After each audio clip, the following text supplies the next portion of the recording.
Let's show you how to install one of these. So the first thing you want to do is measure the opening that you've already got and then order a ladder to suit your opening. We are actually going to be extending the length of ours but not the width, and we'll show you when we get up top what you can adjust and what you shouldn't touch without a professional. So let's get up into the dark space. This is our loft hatch opening, the original one. So as we said, we're going to be extending ours back because we wanted a larger loft ladder to come down into here, so it's a bit nicer of a incline. If you're unsure on what you can and cannot cut, get a professional to come and have a look and give you some advice, because there's a lot of structural timbers in these roofs. Now that you know that, let's move on to the first job. Before cutting anything, you have to ensure to clean the area first. Just make sure when you're working in loft, guys, always to wear PPE. Make sure you wear masks, not like us, we're big stoopies. Right, so now that we've cleaned the area that we're going to be working in, because we're going to be cutting it out, we don't want it all to go into the floor below. We're going to be removing this bit of trim, removing the old architraves, and then we're going to be removing this piece of timber, these little noggins, and we're going to be cutting this back to our 1200 that we've purchased. And these ain't actually structural, are they, Phil? Yeah, and these are not structural. This one's already been cut, we're just moving the position it's been cut to. That's staying whole, and this is staying whole. So we'll measure down the two full lengths here, mark our 1200, and then we'll pull a line across and cut this one here, remembering that we need to allow for the thickness of the timber we're putting in. Right, so our first job is going to be ripping off these old stops or the trim, which is just a case of an old chisel and yanking them off. What are the stops actually for, Phil? This is what the old lid would have rested on when you closed the lid. So if you didn't have these, what would happen? Well, your lid would fall through, wouldn't it? It should just be pinned in and it's just prising it off with a hammer. This has got some very big nails because this whole house is very, very old. So we're just going to pull these off, put them to one side where we're not going to tread on them. So now that we've took those stops off, we're just going to knock off this old architrave because that's no good to us anymore. And they're just pinned on, so nice and simple to pull off.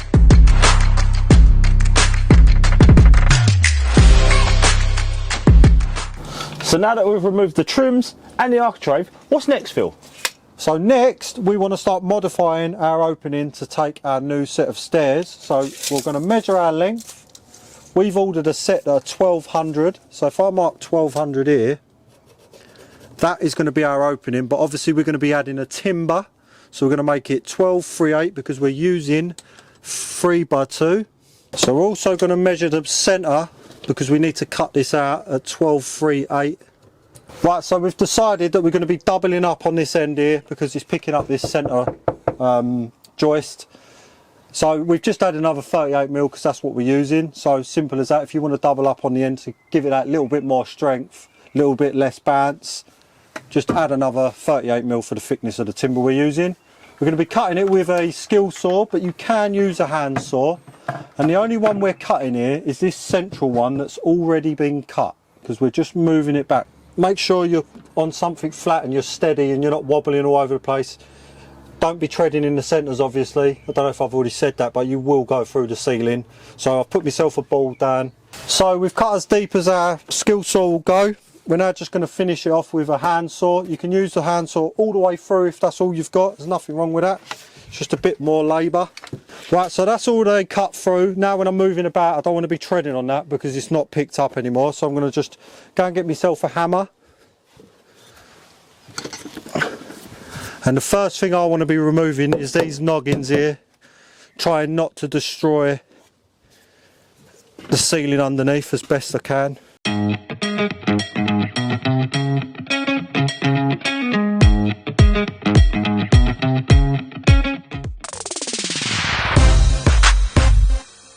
Right, so now that we've made a space for our new pieces to go across, we'll measure this gap, cut two of those because we're doubling up now, and then we'll move on to the next step.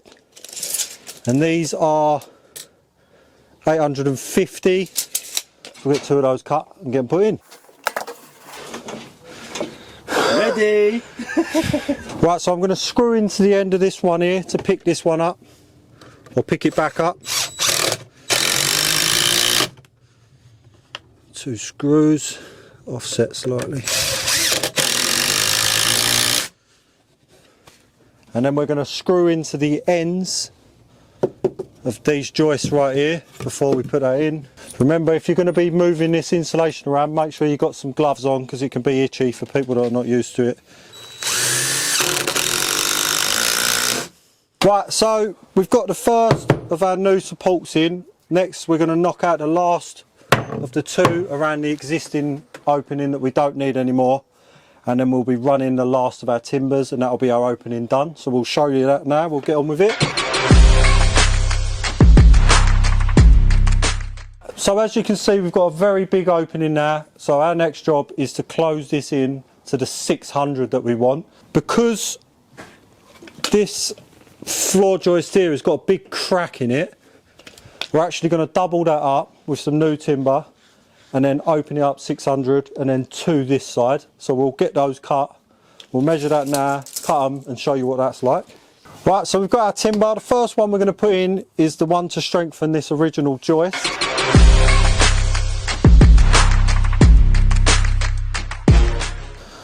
Now that we've got it nice and flush, we're going to screw this one to the original. So now that we've strengthened the original joist, we're going to measure for our opening. For us, that's 600, but you do whatever opening you've purchased. We're going to do that both sides.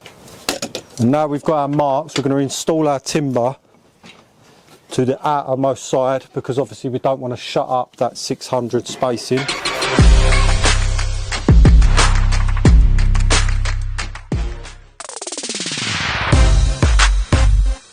So before we cut the rest of the ceiling out to make extra big spacings,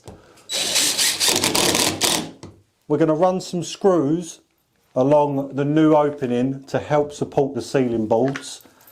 So it's just a case of getting some plasterboard screws and running them through. Now that we've screwed around the perimeter to make the plasterboard a bit more secure, you can either take a pad saw or an old hand saw, and we're just going to cut around the perimeter of our new frame. So we'll do that now.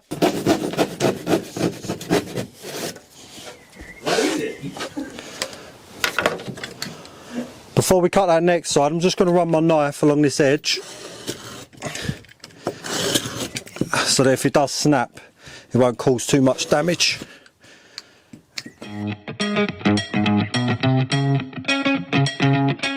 Right, because this ceiling's so old and it's got Artex and stuff on it, normal plasterboards you should just be able to snap that, but I don't want to risk causing too much damage, even though it's getting plasterboarded and plastered. So we're just going to use a multi-tool.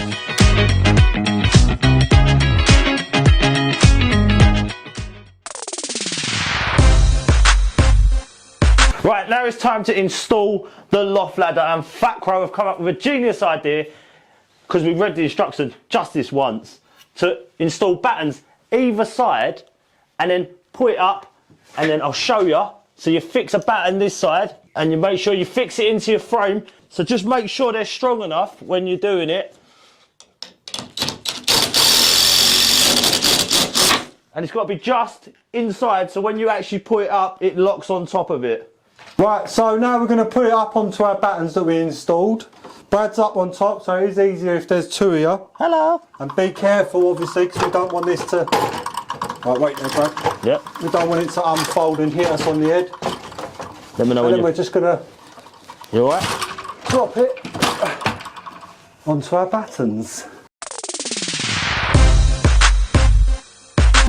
Right, so now that we've got the loft ladder resting on these battens, is flush with the existing ceiling, what we're going to do, we're going to put some 10mm spacers, because the frame is 10mm bigger all the way around, on this section here, which is the hinge side of our loft ladder. And we've got 3 fixings, one through the centre of each hinge and one through the centre itself. We've pre-drilled those, so we're going to use a pilot bit and pre-drill them. and then we're going to fix that first. We're going to work our way around with packers, making sure that the diagonals are exactly the same. That's going to set this square because it's easy for them to wander off. But we'll show you the process as we go along. So if Brad gets some fixings in there. Also a top tip when Phil was talking about the packers actually have to be behind where you're actually fixing. Top tip. Top tip.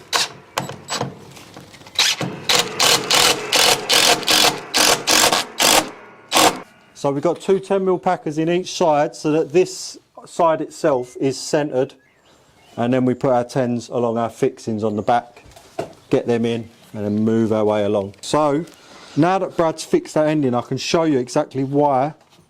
See this movement? This is why we need to measure diagonally and through the centre as we pack. So this is the important part that you want to take your time with. So these are 10mm packers. You should be using somewhere around this size because we left a 10mm gap, but if there's variations in the wood, you can go down a bit or up a bit depending on what you need, and they must sit behind your fixing. So you fix through the centre of this because you don't want to be pulling next to it because it might bow the wood. So two checks you want to be doing. Check your diagonals are exactly the same. So from corner to corner like that, and then across that way, they should be identical. If they're not, you should shimmy it backwards and forwards to get them identical. That means it's then square. And the only other check you need to do is to measure the widths, centre and two ends. They should be equal. If they're not, you need to pull the timber out or pack the timber in so that you've got an equal spacing along the fronts and backs and sides. So let's pack ours and get on with it.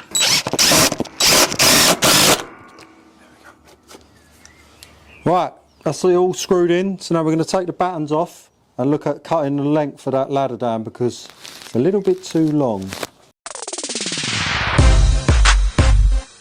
Right, so now you're coming to the last stages. So one of those is to trim your stairs down because obviously they're designed for different heights of ceilings. As you can see, these will never fit in this space here. So what we need to do is get the measurement from the front and back. But a little method that we've come up with is this board that comes with it as protection. We're just going to slide it flat along the face, and then we'll get our pencil, and as you can see I've already done it, you mark that there. So that is the front measurement, but the back's different. So we're then going to line it up with the back edge and mark underneath. And that gives us our back measurement because obviously it comes down at an angle. With these kits from Farcrow, they've got feet that actually put the angle of the stairs on it. So all we need is the shortest measurement. But if you didn't have feet, you could take these two measurements and cut the angle into your stairs. But as we have, we're just going to take the shortest measurement, measure the stairs from this back edge or the front edge, doesn't matter. And then we're going to slide these feet on. That's going to give us our angle. Right, so I've took the shortest measurement using that method that I showed you, and I've used a combination square to mark around the stair, straight cut. So we'll just cut that now. So now that we've done our straight cuts, straight-ish, we take our feet that are supplied and we just literally slot it over the front. The longer section being towards the front of the stairs, tap them on, double check you've made your measurements. So what you're looking for is that joint should be flat, it shouldn't be open. If it's open, like so, if that was to be open, like that, then you need to take more off because it's not structurally strong that way. It needs to be open like this and fully opened. So we'll put two screws in the bottom of the feet, fold it up and show you how to put the latch cover, or the hatch cover rather. The last job is the hatch cover. It's got these little hooks with these clips that clip round, so they're going to hook onto these on the ladder. So we'll put the shortest side, so this shortest gap's going to go at the top. So we're just going to hook it over easily peasily. And then we're going to swing these ones up and in. Like so. And then we're going to shut these till they click. Click. Click.